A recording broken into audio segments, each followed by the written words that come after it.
हर कुछ समय बाद उसे हमेशा पालक पिता द्वारा अकेले सोने के लिए कहा जाता था, क्योंकि पालक पिता के पास पालक माता से साझा करने के लिए कई गुप्त बातें होती थीं। हालांकि उसे इसमें कुछ भी गलत नहीं लगता था और पालक पिता हमेशा उसे ज्ञान सिखाने का समय निकालते थे और बेंजामिन भी ज्ञान की प्यास के साथ धैर्यपूर्वक सुनता था। यही उसका एकमात्र ज्ञान का स्रोत था। बाद में माँ उसे एक चर्च में ले गई, क्योंकि उन्होंने सुना था कि यहाँ कुछ दुर्लभ बीमारियों का इलाज होता है।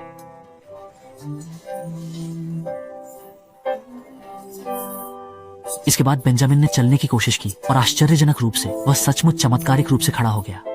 पूरे हॉल में इस अद्भुत दृश्य के कारण लोग अविश्वसनीय रूप से खुशी से झूम उठे। माँ भी बेंजामिन की प्रगति से दिल से बेहद खुश थीं। वह आखिरकार बैसाखी के सहारे चल सकती थी और बेंजामिन, जो हमेशा से वृद्धाश्रम में पला बढ़ा था, उसने आम लोगों से अधिक जीवन और मृत्यु को देखा था। यहाँ मृत्यु मानो एक सामान्य मेहमान बन गई थी। लोग चुपचाप आते और फिर चुपचाप चले जाते। दिन इसी तरह सरल और साधारण तरीके से गुजरते थे, जब तक कि एक दिन एक अश्वेत लड़के का आगमन उसकी नीरस और उबाऊ जिंदगी को तोड़ नहीं देता।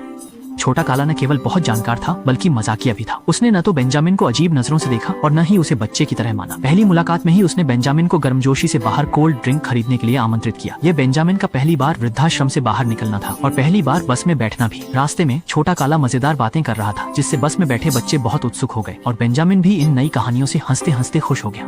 वह कभी इतना खुश नहीं हुआ था। ये पहली बार था जब उसने दोस्ती से मिलने वाली खुशी का अनुभव किया। इसके बाद छोटे काले ने बेंजामिन को सोडा पिलाया और वे तालाब के किनारे की छोटी बेंच पर बैठकर बातें करने लगे।